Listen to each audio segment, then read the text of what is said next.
வணக்கம் தீபக். வணக்கம் கார்த்திகை செல்வன், சொல்லுங்க. வணக்கம். நாளை உங்களுடைய அத்தை ஜெயலலிதா அவர்களுடைய பிறந்த நாள். இதை ஒட்டி பல்வேறு நிகழ்வுகள் நடந்து கொண்டிருக்கின்றன. அவருடைய பிறந்த நாளை கொண்டாடுவதற்கு அவருடைய தொண்டர்களாக பல லட்சக்கணக்கானவர்கள் தமிழகம் முழுக்க அந்த அதற்கான ஏற்பாடுகள் இருக்கிறாங்க. இந்த சூழல்ல தான் உங்ககிட்டையும் நான் பேச வேண்டியிருக்கிறது. பல்வேறு விஷயங்கள் இன்னமும் அவர் குறித்த அவருக்கு அளிக்கப்பட்ட சிகிச்சை, அவருடைய மரணம் குறித்த பல்வேறு கேள்விகள் எழுந்திருக்கின்றன. இன்னொரு பக்கம் உச்சநீதிமன்றத்தினால் குற்றவாளியாக அறிவிக்கப்பட்டிருக்கிறார். அப்போ அந்த 100 கோடி ரூபாய் அபராதம் உள்ளிட்ட பல்வேறு அம்சங்கள் இருக்கின்றன. இதில் இந்த 100 கோடி ரூபாய் பணம் கட்டுவது அப்படிங்கிறது யார் கட்ட போறாங்க? அதற்காக அந்த போயஸ் கார்டன் இல்லம் அது அட்டாச் பண்ணப்பட்டிருக்கிறது. இது குறித்தெல்லாம் உங்க கருத்து வேணும். சொல்லுங்க. ஏன்னா இது ஒண்ணுமே இல்லை கார்த்திகை செல்வன். 100 கோடி ரூபான்ற பணத்தை நான் எங்கேயாவது லோனுக்கு அரேஞ்ச் பண்ணி நம்ம கட்ட போறோங்க. அது எப்படி எங்க அத்தை மேல 100 கோடி ரூபாய் திருப்பி நாங்கள் சுப்ரீம் கோர்ட்லையும் கிளைம் பண்ணுவோம். அதற்கு அப்போ அந்த போயஸ் கார்டன் இல்லம் அப்படிங்கிறது இந்த வழக்குல அட்டாச் பண்ணப்பட்டிருக்கு. இல்ல அதை எப்படி கட்ட போறீங்க? அதற்கான ஏதாவது ஏற்பாடுகள் செய்திருக்கீங்களா? அது அந்த பொறுப்பு என்பது உங்களுக்கு இருக்கா, இல்ல வேறு யாராவது அந்த பொறுப்பை ஏத்துக்கிறாங்க? பணக்கார ஃபேமிலி கிடையாது, நாங்க அதை கடன் வாங்கி தான் கட்ட போறோம். தீபக், இப்போ இன்றைக்கு கூட வழக்கு இதுல அப்போலோ மருத்துவமனை உயர்நீதிமன்றத்தில் ஒரு ஒரு கருத்தை சொல்லியிருக்கிறது. ஜெயலலிதா அவர்கள் கேட்டுக்கொண்டதற்கு இணங்க நாங்கள் அவருடைய புகைப்படத்தை வெளியிடலை அப்படின்னு சொல்லிட்டு. அவருடைய சிகிச்சை குறித்த ஏதாவது சந்தேகங்கள் உங்களுக்கும் இருக்கிறதா? அது சந்தேகங்கள் இல்லைங்க. அதுக்கு தான் விசாரணை கமிஷன் ஒன்று அமைங்கன்னு நாங்களும் சொல்றோம். விசாரணை கமிஷன் அமைக்க வேண்டும் என்று தீபக்கும் வேண்டுகிறாரா? அமைங்கன்னு நானும் சொல்றேனே, அவ்வளவுதான். இது ஒரு அதாவது விருப்பத்தோட தான் சொல்றோம். இது இல்ல, இப்போதைய முதலமைச்சர் திரு எடப்பாடி பழனிசாமி அது குறித்து எந்த கருத்தும் இதுவரை சொல்லல. ஏற்கனவே பன்னீர்செல்வம் அப்படியான ஒரு விசாரணை தேவை என்றார். அதையே நீங்களும் வலியுறுத்துறீங்களா? அண்ணனை பத்தி பேசுறதுக்கு நம்மளுக்கு எதுவும் இல்லைங்க. அதான் ஒரு ரொம்ப ஒரு இது. கார்த்திகை செல்வனோட மதர் அட்மிட் ஆனீங்கன்னா அதே மாதிரி நம்ம கேட்கலாமா? தப்பு இல்லையா? இல்ல, உங்களுக்கு இப்ப அதுக்கான எல்லோருமே கேட்டுட்டு இருக்காங்க. ஏன்னா அவருடைய கோடிக்கணக்கான தொண்டர்களுக்கும் என்ன நடந்தது அப்படிங்கிற அந்த கேள்வி இருக்கிறது. அப்படியான கேள்வி என்ன நடந்ததுன்றது இது என்னங்க? ஹாஸ்பிட்டல்ல ஒருத்தங்க அட்மிட் ஆனாங்கன்னா அதை கேட்டு இருப்பாங்க எல்லாருமே. இல்ல, அவர் முதலமைச்சராக இருந்தார். மக்கள் கொண்டாடுகின்ற ஒரு இடத்துல பெரிய தலைவர். யாருமே இன்னும் கேட்கவே இல்லையே கலைஞர் கருணாநிதியை பத்தி. அவரு இன்னும் அம்மாவோட பெரிய ஒரு மனிதர். அவரு ஒருத்தர் கூட நீங்க யாருமே கேட்கவே மாட்டீங்களே. இல்ல, அவரை பத்தி தொடர்ந்து பத்திரிகையாளர்களுக்கு மெடிக்கல் புல்லட்டின்ஸ் வருது, இதெல்லாம் இருக்கு. அவரு ஏற்கனவே சிகிச்சை எடுத்துக்கொண்ட போது என்ன இருந்தது அப்படிலாம் இருக்கு. நீங்க நானும் இன்னைக்கு போலாமா சொல்லுங்க, நம்ம 2 பேர் போலாம். தீபக், இப்போ என்ன உங்களுடைய இப்ப இந்த 100 கோடி ரூபாய் நாங்கள் கடன் வாங்கியாவது நாங்கள் கட்டுவோம் அப்படின்றீங்க. நாங்கள்னா யார் அந்த பணத்தை செலுத்துறதா இருக்கு? கார்த்திகை செல்வன் ஏன் இப்ப அங்கேயும் இங்கே போறோம்? நம்ம ஃபர்ஸ்ட் அந்த அப்பல்லோ ஹாஸ்பிட்டல் பத்தி பேசலாம். நீங்க அம்மாவை பத்தி கேட்டீங்க, எங்க அத்தையை பத்தி. அதே மாதிரி நம்ம கலைஞரை பத்தி இங்க கேட்கலாமே. வாங்க நம்ம 2 பேரும் போல. கலைஞர் வீட்டுல உங்களையும் ஒண்ணும் என்னையும் ஒண்ணும் இல்ல. நியாயமான விஷயம் தானே. அவரான அட்லீஸ்ட் அம்மாவான சிசியூ இருந்தாங்க எங்க அத்தை. இப்ப இன்னைக்கு துணை பொதுச் செயலாளர் திரு பார்த்துட்டான்னு வரலாம்ல, சொல்லுங்க. தீபக், உங்களுடைய தொலைபேசி இணைப்பிலிருந்து நமக்கு எக்கோ ஆகுது. ஆனால் நான் ஏற்கனவே சொன்ன மாதிரி திமுக தலைவர் திரு கருணாநிதி குறித்து அந்த மருத்துவமனுடைய அறிக்கைகள் வந்து கொண்டிருக்கிறது. இதுல என்ன கேள்வி ஏன் வருதுன்னா, அதிமுகவில் இருக்கிறவர்களே ஓ பன்னீர்செல்வம் உள்ளிட்டவர்களே கேட்கிறார்கள்.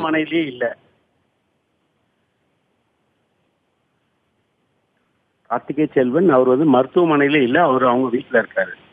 இல்ல, அது ஒரு பக்கம் இருக்கிறது. அவங்க வெளிப்படையா அதை பத்தி சொல்றது அதெல்லாம் இருக்கட்டும். இன்னொரு பக்கம் உங்க கட்சியிலே இருந்த மூத்த தலைவர்கள் அத்தனை பேரும் இந்த கேள்வி எழுப்புறதுனாலதான் நம்ம கேட்கிறோம். உங்களுக்கு அது மாதிரி ஏதாவது சந்தேகங்கள் இருக்கா? அதை பத்தி விசாரணை தேவையான்னு நான் கேட்கிறேன். நீங்க சொல்லுங்க, நீங்க எந்த மூத்த தலைவர் எழுப்பினாங்கன்னு சொல்லுங்க, நான் அதை ஆன்சர் பண்ணுவேன்.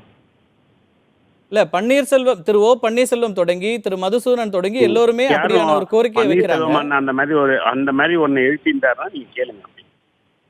அவரை பார்க்க அனுமதிக்கிறேன்னு தான் சொன்னாரே தவிர, அம்மா கழிச்ச சிகிச்சையில ஏதாவது ஒரு தப்பு இருந்ததா இது இருந்தா பன்னீர்செல்வம் இன்னி வரைக்கும் சொல்லவே இல்லையே.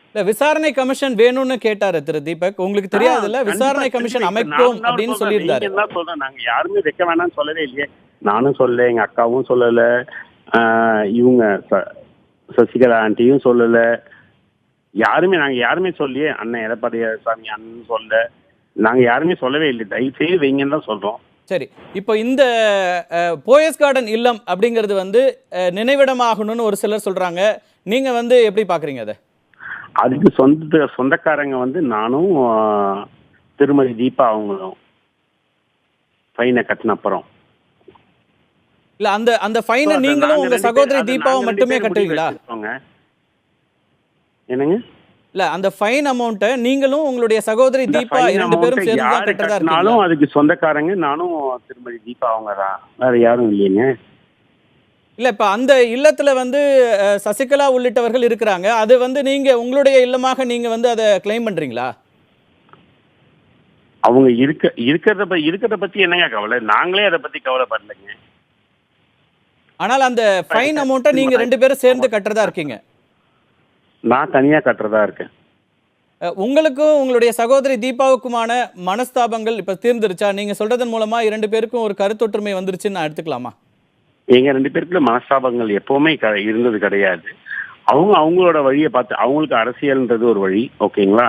ஸோ அவங்க அதை பார்த்துட்டு போயிட்டு இருக்காங்க. எனக்கு அதை பத்தி எதுலேயும் இன்ட்ரெஸ்டும் கிடையாது. என்னோட வழி, என் வழி வந்துட்டு அப்படியே தனியா போயிட்டு இருக்கிறது. உங்களுக்கு அரசியல் ஆர்வம் இல்லைன்றீங்க. தீபாவுடைய அந்த அரசியல் ஆர்வத்திற்கு நீங்க ஆதரவா இருக்கீங்களா? இல்லைங்க, நான் யாரோட அரசியல் ஆதரவுக்கும் ஆதரவே கிடையாதுங்க. இல்ல இப்போ அதிமுகவை யார் தலைமையேற்று நடத்தணும் அப்படிங்கிற ஒரு கேள்வி இருந்துட்டு இருக்கு. நீங்க யார் பக்கம் நிக்கிறீங்க? அண்ணன் எடப்பாடி நல்லா தான் நடத்திட்டு இருக்காருங்க. அதை பத்தி ஏங்க நம்ம கொஸ்டினே இல்ல. அவர் ஆட்சியை நடத்துறாரு, அதை பத்தி நான் கேள்வி கேட்கல. அதிமுகங்கிற கட்சியை பற்றி நான் கேட்கிறேன். அதிமுகவை அவர் முதலமைச்சராக திரு எடப்பாடி பழனிசாமி பதவியேற்று பொறுப்பேற்று நடத்தி கொண்டிருக்கிறார். செங்கோட்டையன் அண்ணன் இருக்காங்க. அதிமுகவுக்கு இது வந்து 1.5 கோடி தொண்டர்கள் இருக்காங்க அந்த கட்சிக்கு. அப்புறம் அதுக்கப்புறம் நமக்கு தொண்டர்களுக்கு பிரச்சனையே கிடையாது, தலைவர்களுக்கும் பிரச்சனை கிடையாது. அத்தனை தொண்டர்கள் இருக்காங்க, அத்தனை தலைவர்கள் இருக்காங்க. அதிமுகன்ற ஒரே கட்சியில ஒண்டிதான் தொண்டரும் தலைவனும் என்னைக்கான தொண்டன் ஆகலாம், என்னைக்கான தலைவன் ஆகலாம். தீபக், ரொம்ப முக்கியமா என்ன கேள்வி வருதுன்னா, தீபா உள்ளிட்டவர்கள் தன்னை சந்திக்க விடல அப்படிங்கிற கேள்வியை தொடர்ந்து எழுப்பிட்டு இருந்தாங்க சிகிச்சை அளித்த போது. அப்போ நீங்க வந்து அவர்களுக்காக ஆதரவா இருந்தீங்களா? எங்களுக்கு எப்பவுமே பிரச்சனை இல்லைன்னு சொன்னீங்க. ஆனா இப்ப வந்து 2 பேரும் ஒன்னா ஒரே இடத்துல தான் இருக்கு, எந்த இடத்துலயும் பிரச்சனை இல்லை அப்படின்னு ஒரு கருத்தை முன்வைக்கிறீங்க.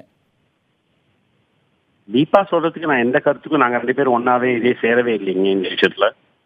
இல்ல அவரை வந்து அனுமதிக்கவே இல்லை. மருத்துவமனைக்கு நான் போன போதெல்லாம் என்ன சந்திக்க அனுமதிக்கல அப்படின்னு தீபா சொல்லிட்டே இருந்தாங்க. அப்போதெல்லாம் நீங்க வந்து அதற்காக எந்த குரலும் கொடுக்கல. ஆனால் நாங்க எங்களுக்குள்ள கருத்து வேறுபாடு இல்லைன்னு சொல்றது எப்படி எடுத்துக்கிறது? எப்படின்னா, இப்ப நான் சொல்றேன் கேளுங்க. நான் என்ன அவங்க அனுமதிச்சாங்க, தீபாவா அனுமதிக்கல, ஓகேங்களா? தீபா அவங்களோட கொஸ்டின் என்னன்னா, ஒண்ணுமே இல்லைங்க, அத்தைக்கு வந்து சிகிச்சை ஒழுங்கா கொடுத்தாங்களா இல்லையான்றதுதான் தீபாவோட கொஸ்டின். வேற எதுவும் அவங்களுக்கு சந்தேகம் வேற எதுவுங்களே கிடையாது, ஓகேங்களா? சிகிச்சை ஒழுங்கா கொடுத்தாங்களா இல்லையான்றது நீங்க தான் ஆல்ரெடி கேட்டீங்க. அதை நம்ம ப்ரூவ் பண்ணிட்டு போயிடலாமே. இது என்ன ஒரு பெரிய விஷயமா சொல்லுங்க? அப்பல்லோ ஹாஸ்பிட்டல் எல்லாமே இருக்கு, ஓகேங்களா? எங்க தேவையான இடத்துல அங்க சிசிடிவி கேமரா இருக்கு, வீடியோ ரெக்கார்டிங் இருக்கு. அதை விசாரணை கமிஷன் ஒன்று அமைச்சாங்கன்னா அது சப்மிட் பண்ண போறாங்க அந்த டாக்குமெண்ட்ஸ். இப்போ உங்களுடைய அத்தையோட இந்த பிறந்த நாள்ல நீங்க சொல்ல விரும்புற செய்தி என்ன? நீங்க நிறைய விஷயங்களை பேசணும் அப்படின்னு சொல்லி தான் நீங்க குறிப்பிட்டிருந்தீங்க. அப்படி நீங்கள் குறிப்பிட வேண்டிய விஷயம் நீங்க என்ன? ஒண்ணுமே இல்லைங்க, என் அத்தையோட தான் இந்த அதிமுக உடையாம, ஓகேங்களா, எல்லாரும் ஒன்னா இப்ப திருப்பி போனவங்க எல்லாரும் திருப்பி வந்துடுறோம். எல்லாம் பன்னீர்செல்வம் அண்ணனோட சேர்த்து தான் சொல்றேன், எல்லாரும் ஒன்னா வந்துடணும். இந்த எல்லோரும் ஒன்றா இணையறதுக்கு நீங்க ஏதாவது அதுக்கான வேலைகள் செய்றீங்களா? 2 பேரும் இணைத்து பேசணும் அப்படிங்கிறதுக்கான எந்த முயற்சியும் எடுக்கிறீங்களா? அவங்களுக்கு தலைவர் தான் ஒரு குவாரன்னா, தலைவர் நம்ம மாத்திக்கலாம். பன்னீர்செல்வம் அண்ணன் கூட இருக்கட்டும், ஒன்றும் பிரச்சனை இல்லை. இது என்ன இருக்கு? அதிமுகன்றது ஒண்ணு உடையக்கூடாது. அதை பத்தி அதிமுக உடையிறது யாருக்கும் விருப்பமே கிடையாது. இப்போ திரு பன்னீர்செல்வம் தலைவராக இருந்தாலும் சரி, ஆனால் அதிமுக உடையக்கூடாது அப்படிங்கிறது உங்க கருத்தா இருக்கா? ஆமாங்க, இது ஒன்றும் தப்பே இல்லையே. இப்போ ஏற்கனவே பன்னீர்செல்வத்தினுடைய தலைமை அவர் முதலமைச்சராக இருக்க வேண்டாம்னு சொல்லி தான் மாற்றி வேறு தலைமை வந்திருக்கிறது. முதலமைச்சர் ஆல்ரெடி வந்தாச்சு, அவரை ஏன் டிஸ்டர்ப் பண்ணணும்? இப்போ கட்சி தலைமைக்கு திரு டிடிவி தினகரன் துணை பொதுச் செயலாளராக வந்திருக்கிறாரு. அந்த இடத்துல பன்னீர்செல்வம் அண்ணன் வந்துட்டு போறாங்க, அவ்வளவுதான். இது என்ன இருக்குங்க? அதற்கு மற்றவர்கள் ஒத்துப்பாங்களா? திரு டிடிவி தினகரன் ஒத்துப்பாங்க. அவர்களுடைய அதெல்லாம் தலைமையை ஒண்ணும் இல்ல. மாற்றுவது எல்லாம் என்பது மற்ற வந்துட்டாருன்னா கட்சிகள் அதை பத்தி ஒன்றும் பிரச்சனையே இல்லை. எல்லாம் நாங்கெல்லாம் ஏங்க, அதாவது நாங்கெல்லாம் கூட்டு குடும்பம் மாதிரி தான். பன்னீர்செல்வம் அண்ணனையும் பன்னீர்செல்வம் அண்ணன் மேல எங்களை எல்லாருக்கும் என்ன இருக்கிற ஒரே கோவம் என்னன்னா, இந்த ஒரே செகண்ட் இந்த கேஸ்ல திருமதி சசிகலாவும் திருமதி இளவரசி இவங்க எல்லாருமே, சுதாகர் இவங்க எல்லாருமே இது பண்ணதுதான். முதல் A1ன்றது அம்மாவை பத்தி அது சொல்லாமா? இந்த ஒரு ஜட்ஜ்மெண்டே ஒரு தப்பு. இல்ல, ஜட்ஜ்மெண்ட்டை சுப்ரீம் கோர்ட் கொடுத்திருக்கு. நம்ம அதை தப்புன்னு நீங்க ஆமாங்க, சொல்லலாம். அது ஆனால் தப்பு இப்போதைக்கு தான். தீர்ப்பு அதை தீர்ப்பு தான். அதை நம்ம வந்து மாற்றி சொல்ல முடியாது. ஆனா தப்பு என்னன்னா 150 பக்கம் ஒரு ஜட்ஜ்மெண்ட்டை வச்சுக்கிட்டு 6 பக்கம் மட்டும் ஒரு ஜட்ஜ்மெண்ட் ஆட் பண்றத அண்ணன் பன்னீர்செல்வமும் அண்ணன் மாப்பா பாண்டியனும் அதை ஏத்துக்கிறது தான் வருத்தமா இருக்கு எங்களுக்கு. அதை தவிர எங்களுக்கு ஒன்றும் வருத்தமே கிடையாது. இல்ல திரு தீபக், இப்போ நீங்க முன்வைக்கிற இந்த இப்போ நீங்க முன்வைக்கிற கருத்துன்னு நான் இப்படி எடுத்துக்கலாமா? ஆட்சிக்கு இப்போ வந்து திரு எடப்பாடி பழனிசாமி வந்திருக்கிறார். கட்சியினுடைய தலைமையை திரு பன்னீர்செல்வம் ஏற்றுக்கொண்டாலும் நாங்கள் அதுக்கு தயார், ஆனா கட்சி உடையக்கூடாது அப்படிங்கிற கருத்தை எடுத்துக்கலாமா? பன்னீர்செல்வம் அண்ணன் என்னைக்குமே எனக்கு இதுதான் வேணும் அது வேணும் இப்படின்றது இல்லை. அப்படியே அவர் தலைமை தான் அவர் வேணும்னு கேட்டாருன்னா கொடுக்க போறோங்க. அவ்வளவுதான், ஒன்றும் பிரச்சனை இல்லை. எங்களை பொறுத்த வரைக்கும் ஆட்சி இங்க அதிமுகன்றது உடையவே உடையாதுங்க. இல்ல, திரு டிடிவி தினகரன் அவர்களுடைய தலைமையை நீங்க ஏற்றுக்கொள்ள ஒரு கட்சி ஏற்கனவே ஒரு இப்ப அதிகாரப்பூர்வமாக அவர் வந்து துணை பொதுச் செயலாளராக இருக்கிறாரு. அதை பத்தி உங்க பார்வை என்ன? டிடிவி தினகரன்ற தலைமையை நாங்க யாருமே ஏத்துக்க மாட்டோங்க. ஓகேங்களா? எதனால் அது திருமதி சசிகலாவை ஏற்றுக்கொள்கிறீர்கள், ஆனால் டிடிவி தினகரனை ஏற்க மாட்டீங்களா? ஆமா, சசிகலா பொதுச் செயலாளராக இருக்கட்டும்ங்க, நோ ப்ராப்ளம்ங்க. திருமதி சசிகலா அவங்க வந்து எப்படியுமே எங்க அம்மா மாதிரி. இல்ல, திரு டிடிவி தினகரனை எதிர்ப்பதற்கு என்ன காரணம்? நான் எதுவும் எதிர்க்கலாம் இல்லைங்க. அவர் ரொம்ப நல்ல மனுஷன் தான். ஆனா வந்து பன்னீர்செல்வம் அண்ணன் வந்துட்டு 3 வாட்டி சிஎம்மா இருந்துட்டாங்க. அவங்க கட்சிய இப்ப அத்தை இல்ல. ஓகேங்களா? சோ வந்து பன்னீர்செல்வம் அண்ணன் முன்னாடி வந்து நடத்தி போட்டோம், அவ்வளவுதான். இது என்ன இருக்குங்க, நம்மளை பொறுத்த வரைக்கும் அதிமுக இருக்கணும், அவ்வளவுதான். இப்போ துணை பொதுச் செயலாளராகவோ அல்லது திருமதி சசிகலா இல்லாத நிலையில கட்சியை வழிநடத்துறதுக்கு திரு பன்னீர்செல்வம் வந்து எல்லாரும் ஒன்றா இணைந்து செயல்படுவோம் அப்படிங்கிறது உங்களுடைய கருத்தா? பன்னீர்செல்வம் அண்ணன் வந்து எங்க கூட தான் ஏங்க, நாங்க எல்லாம் அண்ணன் தம்பிங்க மாதிரி தான், எல்லாம் அடிச்சுப்போம் சேர்ந்துப்போம், அவ்வளவுதான். இதை பத்தி ஒரு சேஞ்சே கிடையாது இதுல. இல்ல தீபக், நீங்க எனக்கு சொல்றது எனக்கு புரியல. இன்று காலையில தான் கட்சியினுடைய தலைமை அலுவலகத்துல வந்து திரு டிடிவி தினகரன் ஒரு பத்திரிகையாளர் சந்திப்பை முழுமையாக நடத்தினார். எல்லா கட்சியினுடைய மூத்த தலைவர்கள் அத்தனை பேரும் அவரோட இருந்தாங்க. இருக்கட்டும்ங்க. யார் இருந்தா சொல்லுங்க, மூத்த தலைவர் யார் இருந்தாங்க சொல்லுங்க. திரு செங்கோட்டையன் இருந்தார், திரு தம்பிதுரை இருந்தார், மற்ற அமைச்சர்கள் எல்லாம் இருந்தாங்க. தம்பிதுரை தவிர வேற யாரும் சொல்லுங்க. திரு செங்கோட்டையன் இருந்தாருங்க. எம்ஜிஆர் காலத்துல இருந்து கட்சியினுடைய மூத்த தலைவர்கள் ஒருவராக இருக்கிற திரு செங்கோட்டையன் இருந்தார். அடுத்து அதற்கு பிறகு அமைச்சர்கள் இருந்தாங்க. நீங்க திரு ஹெல்த் மினிஸ்டர் இருந்தாரு. நீங்க 2 பேர் தான் சொன்னீங்க, சொல்லுங்க. இல்லங்க, ஹெல்த் மினிஸ்டர் கூட இருந்தாரு. எல்லா கட்சியினுடைய மூத்த நிர்வாகிகளும் அங்க இருந்தாங்க. திரு விஜயபாஸ்கர் அங்க அவரை சந்தித்தாரு இன்னைக்கு. ஏங்க இது ஒண்ணு, நீங்க இது வந்து ஒண்ணும் இல்லைங்க, எல்லாருடைய குடும்பத்தோட இது குடும்பம். தீபக், அது ஒரு குடும்பமா இருக்கு, உங்க ஒரே கட்சியாக இருக்கிறோம், இதெல்லாம் நான் புரிஞ்சுக்கிறேன் தீபக். ஆனால் திரு டிடிவி தினகரனுடைய தலைமையை ஏற்க மாட்டேன் நீங்க சொல்றதுக்கு என்ன காரணம்? சரி இருங்க, குடும்ப அரசியல் பிடிக்காது, இதுல பிடிக்காது. நேற்று ஏங்க இவங்க மேடம் துர்கா ஸ்டாலின் வந்தாங்க, செல்வி அதாவது கனிமொழி அவங்க வந்தாங்கன்னா கூட நியாயம் இருக்கு. அவங்க ஒரு உறுப்பினர், அவங்க ஒரு ராஜ்யசபா எம்பி, அவங்க வந்தாங்கன்னா கூட நாங்க ஏத்துக்கிறோங்க. இதுல என்னங்க இந்த ப்ரொடெஸ்ட்ல வந்துட்டு இவங்க வந்தாங்க, அதை பத்தி எதுவும் கேட்க மாட்டீங்களா? தீபக், திமுக குடும்ப அரசியலை பத்தி அது தனியா பேசிக்கலாங்க. உங்க கட்சியினுடைய பிரச்சனையை பத்தி பேசும்போது நான் குடும்ப அரசியல் எதுவும் பண்ணலீங்க, நான் அரசியலுக்கே வரலங்க. இல்ல, நான் கேக்குறத இந்த கேள்வி எடுத்துங்க தீபக். இல்ல, திரு டிடிவி தினகரன் அவர்களை ஏற்க மறுக்கிறதுக்கு என்ன காரணம்? ஒண்ணு எங்க குடும்பமே கிடையாது. டிடிவி தினகரனும் சசிகலா குடும்பமும் எங்க குடும்பம் ஒண்ணும் கிடையாது. அம்மாவோட குடும்பம் அவங்க கிடையாது. அவரு இங்க டிடிவி தினகரன் தலைவரா இருந்தா கூட அவர் ஒன்னும் அம்மாவோட குடும்பம் கிடையாது. இல்லங்க, அதான் இப்ப நீங்க டிடிவி தினகரன் தலைமையை ஏற்க மாட்டோம்னு சொன்னதுக்கு என்ன காரணம்? ஏன்னா பன்னீர்செல்வம் அண்ணனுக்கு தகுதி இருக்கு, அவருக்கு தகுதி இல்லைங்க. ஜெயலலிதா அவர்களால பொருளாளராக நியமிக்கப்பட்டவர் திரு டிடிவி தினகரன். யாருங்க? ஜெயலலிதா அவர்கள் இருந்த போதே கட்சியினுடைய பொருளாளராக நியமிக்கப்பட்டவர் திரு டிடிவி தினகரன். அது வந்துச்சு எங்க அத்தை வந்து போட்டது. ஓகேங்களா? போட்டது இதுவும் 3 வாட்டி முதலமைச்சரா இருந்திருக்காரு. பன்னீர்செல்வம் அண்ணன் இருக்கிறதும் இப்ப எடப்பாடி அண்ணன் இருக்கிறது இவங்க இது வந்து ஒன்றும் பிரச்சனை இல்லை. பன்னீர்செல்வம் அண்ணன் வந்து எப்பவுமே என்னன்னா எல்லாம் விட்டு கொடுத்து போவாங்க. ஓகேங்களா, எடப்பாடி அண்ணன் இருக்கட்டும், பன்னீர்செல்வம் அண்ணனும் இருக்கட்டும். இது என்ன இருக்கு, நாங்க எல்லாரும் ஒன்னாதாங்க இருப்போம். அதிமுக வந்து ரெண்டு அதிமுக நிக்காது ஆர்கே நகர்ல, ஒரே அதிமுக தான் நிற்கும். சரி, இப்போ இருப்பாங்க. நாங்க எல்லாம் வந்துட்டு அடிச்சுப்போம், சேர்ந்துப்போம். இதெல்லாம் அண்ணன் தம்பிக்குள்ள இருக்கிற சண்டை மாதிரி. ஆர்கே நகர்ல தீபக் போட்டியிடுவாரா? இது நல்ல பெரிய காமெடியா இருக்கு. இல்ல அப்படியெல்லாம் செய்திகள் வரதுனால கேக்குறேன் தீபக் உங்கள்கிட்ட. சரி, நீங்க எனக்கு ஓட்டு போடுவீங்களா? அது ஆர்கே நகர் மக்கள் தானே முடிவு பண்ணும். எனக்கு அங்க ஓட்டு கிடையாது. நான் இப்ப முக்கியமா இல்ல இல்ல சீரியஸா நீங்க முக்கியமான கேள்விகளை பேசிட்டு இருந்தீங்க தீபக். இப்போ டிடிவி தினகரன் அவர்களை நியமிச்சு ஒரு வார காலம் ஆயிடுச்சு. இப்ப திடீர்னு நீங்க வந்து அது எனக்கு அவர் என் வீட்டுக்கு வந்து வதக்கிற லெவலில் வச்சிட போறீங்க நீங்க.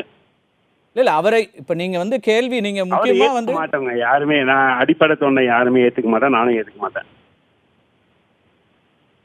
அதிமுகவினுடைய அடிப்படை தொண்டர்கள் அவரை ஏற்கிறாங்களா இல்லையாங்கிறது ஒரு பக்கம் இருக்கு. தீபக் திடீர்னு இப்ப எதிர்க்கிறதுக்கு என்ன, ஒரு வாரம் ஆயிடுச்சு. அடிப்படை தொண்டைங்க, நான் கட்சியில இல்லைன்னா அடிப்படை தொண்டை ஏத்துக்க மாட்டாங்க. இல்ல ஜெயலலிதா அவர்களுடைய ஏத்துக்கிற லெவல் கூட வந்துட்டு அவரை ஏத்துக்க மாட்டாங்க. அத்தையை ஏத்துப்பாங்க, வசி ஆண்டியே ஏத்துப்பாங்க எப்பவுமே. இல்ல ஜெயலலிதா அவர்களுடைய இறுதி அஞ்சலியில நீங்க கலந்துக்கிட்டவங்க, அவங்களோட கூடவே இருந்தீங்க, சசிகலா அவர்களோடு உடனாவே இருந்தவங்க. இப்ப திடீர்னு டிடிவி அவர்களை எதிர்ப்பதற்கு என்ன காரணம்? சசிகலாவோட தான் கூட தான். டிடிவிக்கும் சசிகலாக்கும் இது என்னங்க சம்பந்தம்? இல்ல அவர் நியமிச்சவர் தானே திரு டிடிவி தினகரன். சசிகலா அவர்கள் தானே நியமிக்கிறாங்க. சசிகலா ஆண்டியை இன்னைக்கும் எதிர்க்கவே இல்லையா? அப்பதான் சசிகலா ஆண்டியோட ஹஸ்பண்ட் தான் நடராஜன். இல்ல சசிகலா அவர்கள் நியமனம் தான் திரு டிடிவி தினகரன். அவரை ஏன் அப்புறம் எதுக்குறீங்க? சசிகலா அவர்களுடைய தலைமையை ஏற்றுக்கிறீங்க, அவங்க வந்து உங்களுக்கு இணக்கமா இருக்காங்கன்னா திரு டிடிவி தினகரனுடைய அப்பாயின்மெண்ட் அவங்க தானே போட்டாங்க. நான் எதிர்க்கவே இல்லைங்க. நான் என்னங்க எதிர்க்கிறதுக்கு நான் யாருங்க சொல்லுங்க ஃபர்ஸ்ட். உங்க அதை ஏத்துப்பாங்களா ஏத்துக்க மாட்டாங்களான்னு சொன்னீங்கன்னா ஏத்துக்க மாட்டாங்கன்னு தான் நான் சொன்னேன். யார் ஏத்துக்க மாட்டாங்கன்ற? கட்சி தொண்டர்கள் ஏத்துக்க மாட்டாங்களா? ஆமா, பன்னீர்செல்வம் அண்ணன் இருந்தாங்கன்னா ஏத்துப்பாங்கன்னு தான் சொல்றேன். இப்போ அவங்க யாரும் எங்கேயும் போக போறது, எல்லாரும் வரதான் போறாங்க. பன்னீர்செல்வம்னு ஏத்து நடத்தட்டும், எடப்பாடி அண்ணன் இருக்கட்டும், பன்னீர்செல்வம் அண்ணன் வருவாரு, இருப்பாங்க. இது ஒண்ணும் இல்லைங்க, இது வந்து குடும்ப சண்டை மாதிரி. ஓகேங்களா, அதிமுகன்றது ஒரு குடும்பம். இல்ல திரு பன்னீர்செல்வத்தை இவ்வளவு தூரம் ஆதரிக்கிற நீங்க அவரை முதலமைச்சர் பதவியிலிருந்து விலகணும்னு சொன்ன போது ஏன் உங்க ஆதரவு கொடுக்கல? ஏன் முதலமைச்சர் பதவியிலிருந்து விலகணும்னு சொன்னா அண்ணன் வந்து போச்சுக்கிட்டாரு. இது என்ன நீங்க எப்படி கேட்கணும்னா, இப்ப நான் அதே கொஸ்டின் கேட்கிறேன் கார்த்திகை செல்வன். நாளைக்கு நீங்க தந்தி டிவிக்கு மாறுறீங்கன்னா அப்ப ஏன் உங்களுக்கு வந்து கீழே இந்த ரிப்போர்ட் எல்லாம் சப்போர்ட் பண்ணலன்னு சொல்லுவீங்களா? இல்லங்க, இவ்வளவு தூரம் ஆதரிக்கிற ஒருத்தர் நீங்க அந்த ஆதரவை ஆதரிக்கவே இல்லையா? அண்ணன் பண்ணது தப்பு தான். இப்பவும் நான் சொல்றேன், அம்மா அம்மா அம்மான்னு சொல்லிட்டு அம்மாவுக்கு வந்த ஒரு ஜட்ஜ்மெண்ட்டை வந்துட்டு நீங்க தப்பா இது பண்ணது அண்ணன் பண்ணது தப்பு தான். என்னதான் இருந்தாலும் தப்பே நடந்த அந்த கட்சியில தப்பே நடந்தா கூட அண்ணன் விட்டு போயிடக்கூடாது. இல்ல இன்னைக்கு நீங்க பேச விரும்பிய விஷயம்ங்கிறது திரு டிடிவி தினகரன் அவருடைய தலைமையை கட்சி தொண்டர்கள் ஏற்க மாட்டாங்க அப்படிங்கிற கருத்து தான் சொல்ல விரும்புனீங்களா? என்னங்க? திரு டிடிவி தினகரன் அவர்களுடைய தலைமையை கட்சி தொண்டர்கள் ஏற்க மாட்டாங்க அப்படிங்கிறது தான் உங்களுடைய இன்றைய கருத்து. இன்னைக்கு நீங்க பேசணும்னு நினைத்த விஷயமா? நீங்க எப்படி தெரியுமா அழகா அதை வந்து சர்க்கிள் பண்றீங்க கார்த்திகை செல்வன். சரி, அப்படிதான் உங்களோட ஆசை அதுன்னா அதை அப்படியே வச்சுக்கலாம் கார்த்திகை செல்வன். இல்ல நீங்க சொன்ன கருத்துல இருந்தா நான் கேட்கிறேன் தீபக். இல்ல கார்த்திகை செல்வன், உங்க ஆசை அதுதான் அப்படியே வச்சுக்கோங்க. இல்ல எனக்கு உங்களுடைய கட்சியில இருக்கிற உள்கட்சி பிரச்சனையில எனக்கு தனிப்பட்ட எந்த ஒரு பத்திரிகையாளனா எந்த விஷயமும் இருக்க முடியாது. பட் உங்க கருத்துக்காக நான் கேட்டேன். இப்ப நாளைய பிறந்த நாள் விஷயத்தை பொறுத்த வரைக்கும் ஒரே செகண்ட், எங்க கட்சியில உள்கட்சி பிரச்சனைன்றது நீங்க தான் கார்த்திகை செல்வன் சொல்றீங்க, நாங்க ஒன்னும் சொல்லவே இல்லையே. இப்ப அப்ப ரெண்டு பிரிவா இருக்கிறதெல்லாம் எப்படி எடுத்துக்கிறது தீபக்? ரெண்டு பிரிவுகளாக இருக்கீங்க உங்களுடைய கட்சியில. இப்ப ஒரு பக்கம் இன்னொரு பக்கம் வந்து இன்னைக்கு திரு பன்னீர்செல்வம் தலைமையில ஒரு பெரிய அளவிற்கான நிர்வாகிகள் இருக்கிறாங்க. தலைமையில ஒண்ணு, அடுத்து வந்து எங்களோட உண்மையான ஒண்ணு. ஓகேங்களா, மூணும் ஒண்ணுதான். நாங்க அடிச்சுப்போம், சேர்ந்துப்போம். சரி, உங்க உங்க அத்தையனுடைய பிறந்த நாள், ஜெயலலிதா அவர்களுடைய பிறந்த நாளை ஒட்டி திருச்சியில போயிட்டு உட்காரலையே கார்த்திகை செல்வன், பையனை இங்க உட்கார வச்சு நாங்க ஒன்னும் திருச்சியில போய் உட்காரலையே கார்த்திகை செல்வன். நாங்க எல்லாரும் தைரியமா ஒரே இடத்துல இருக்கோம். சண்டை போட்டாலும் தைரியமா தான் சண்டை போட்டுக்கிறோம். எங்களுக்குள்ள ஒண்ணு என்னன்னா, எங்க அம்மான்னு ஒண்ணு இல்ல, அவ்வளவுதான். அம்மா போயிடுச்சுன்னா வீட்டுல சண்டை வராத, எனக்கு இது வேணும் அது வேணும்னு சொல்றேன். சரி, அடிச்சு அத்தை நாங்க எல்லாரும் ஒன்னா காம்ப்ரமைஸ் ஆகிப்போம், அவ்வளவுதான். இப்போ உங்களுடைய அத்தை ஜெயலலிதா அவர்கள் கட்ட வேண்டிய அந்த 100 கோடி ரூபாயை தீபக் கட்டுறதா சொல்றாரு. அதே போல கட்சி தலைமைக்கு 2 பேரும் சேர்ந்து வந்தால் திரு பன்னீர்செல்வம் அவர்களே கூட கட்சியை நடத்தட்டும் அவரை முன்னின்று நடத்தட்டும் அப்படிங்கிறீங்க. அதான் உங்களுடைய இறுதி என்ன கருத்து. இருக்கு, அவருக்கு எல்லா உரிமையும் இருக்குங்க. என்ன இருக்கு, அவர் 3 வாரி முதல் மந்திரியா இருந்திருக்காரு. ஓகேவா, இதுக்கு மேல என்ன அவருக்கு குவாலிஃபிகேஷன் வேணும் சொல்லுங்க. இருந்திருக்காரு, அவர் எங்க ஆண்டி பார்த்து இருந்திருக்காரு. இது அண்ணன் இருக்குன்னா அதை பத்தி எங்களுக்கு ஒன்றும் பிரச்சனையே கிடையாது. ஓகேவா, அண்ணனுக்கு என்ன பிரச்சனைன்றத நாங்க சார்ட் அவுட் பண்ணிக்கிறோம். இது எங்க பர்சனல் பிரச்சனை. கார்த்திகை செல்வன், நீங்க வந்துட்டு இதை ஒரு இதுவா கேக்குறீங்களா? அதே கொஸ்டின் நான் கேட்கறேன் உங்களை. அர்ணவ் கோஸ்வாமி டைம்ஸ் நான் விட்டு போனாரு. இப்ப கார்த்திகை செல்வன் எப்போ தீபக் ஒவ்வொரு விஷயத்தையும் சொல்லிடுறீங்க. ஒரு கருத்தை தூக்கி போட்டு அப்புறம் இஷ்யூவை டைவர்ட் பண்ணி போயிட்டே இருக்கக்கூடாது தீபக். நீங்க இன்னைக்கு 2-3 முக்கியமான விஷயங்களை சொல்லியிருக்கீங்க. ஆனா அதை சொல்லிட்டு அப்படி மேலோட்டமா நான் இந்த விஷயத்துக்குள்ள போறேன் அப்படின்னு டைவர்ட் ஆகிறதா எனக்கு தெரியுது. நேரடியா பதில் சொல்றவர் எப்பவுமே தீபக். கார்த்திகை செல்வன் ஆசைக்கோசம் நம்ம கேட்கலாம். இல்ல தீபக் எப்பவுமே நேரடியா பேசக்கூடிய ஒருத்தர். விஷயங்களை இவ்வளவு வெளிப்படையாக எல்லோரும் பார்க்கக்கூடிய அளவிற்கு அத்தனை லட்சக்கணக்கான மக்களுக்கு கொண்டு போய் சேர்க்கிறீங்க. அதே நேரத்தில் அதுல உறுதியா இருக்கிறீங்களா அப்படிங்கிற கேள்வியும் தொடர்ந்து எழுப்பப்படுது ஒவ்வொரு வார்த்தையில நீங்க பேசுறது. இப்பவும் கார்த்திகை செல்வன் நான் என்ன கார்த்திகை செல்வன் உறுதியா இருக்கணும், 2 விஷயம் தான். ஓகேங்களா, நான் ஆரம்பத்துல ஒரே ஒருத்துல உறுதியா இருக்கேன். ஓகேங்களா, சசிகலா ஆண்டின்றவங்க எப்படின்னா எங்க அம்மாவுக்கு சமமானவங்க. ஓகேங்களா, அவங்கள விட்டு நான் என்னைக்கும் போக மாட்டேன். ஓகேவா, அந்த ஒரே சைட்ல தான் இருப்பேன் கார்த்திகை செல்வன். அதுல நான் சேஞ்சே கிடையாது. ஓகேங்களா, அதுக்கோசம் அவங்க குடும்பத்துல இருக்கிறவங்க யாரானு ஒருத்தங்க அதை டாமினேட் பண்றாங்கன்னா அதை நான் சப்போர்ட் பண்ண மாட்டேன். என்ன நான் இது நியாயமா இல்லையா? அதுக்கோசம் அதிமுக உடையத்துக்கு நம்ம விட்டுருவோமா சொல்லுங்க? நீங்க சரி, ஒரே செகண்ட் கார்த்திகை செல்வன், நீங்க இந்த ஆபீஸ்ல இல்ல, உங்க ஆபீஸ் அதுக்கோசம் பிரேக் டவுன் ஆகிறதுக்கு நீங்க விட்டுருவீங்களா? தீபக் நிச்சயமா இல்ல. உங்க கருத்துக்களை புரிஞ்சுட்டேன். ஒரு லைன்ல திருமதி சசிகலா அவர்களுடைய தலைமையை ஏற்கிறேன், எப்போதும் அவரோடு தான் இருக்கிறேன். ஆனால் அவர் குடும்பத்துல வேறு யாரும் இந்த கட்சியில டாமினேட் பண்றதை நான் விரும்பல அப்படிங்கிறீங்க. அதானே உங்களுடைய கருத்தா இருக்கு? எப்பவுமே அதுல சேஞ்சே இல்லையே. நான் சொல்றேனே, கார்த்திகை செல்வன் எங்க அம்மாவுக்கு ரீப்ளேஸ்மெண்ட் மாதிரி, எங்க அம்மா எங்க அத்தைக்கு 2 பேருக்கும் ரீப்ளேஸ்மெண்ட். அவங்க சிஎம்மா இருந்து அவங்க யாரும் மக்களே ஏத்துக்கணும்னு வச்சுக்கோங்க. அப்படி சும்மா ஒரு எக்ஸாம்பிளுக்கு நம்ம மக்களை ஏத்துக்கலாம் கூட, அப்ப கூட நான் சப்போர்ட் பண்ணுவேன். ஏன் ஒரே ஒரு ஓட்டு அவங்களுக்கு இருக்கும். நன்றி திரு தீபக். உங்களுடைய இணைப்பில் உங்களுடைய கருத்துக்களை பகிர்ந்து கொண்டதுக்கு நன்றி. மிக முக்கியமான தருணத்தில் ஜெயலலிதா அவர்களுடைய இந்த நாளை பிறந்த நாள் கொண்டாட இருக்கிற நேரத்தில் அதிமுகங்கிற கட்சி பல்வேறு கட்டங்களில் 2 அணிகளாக, ஒரு பக்கம் திரு ஓ பன்னீர்செல்வம் உள்ளிட்ட தலைவர்கள் நிற்க, இன்னொரு பக்கம் ஆட்சி அமைத்து மீண்டும் இப்போது தொடர்ந்து கொண்டிருக்கிறது. எடப்பாடி திரு பழனிசாமி அவர்கள் தலைமையில் ஆட்சி தொடர்ந்து கொண்டிருக்கிறது.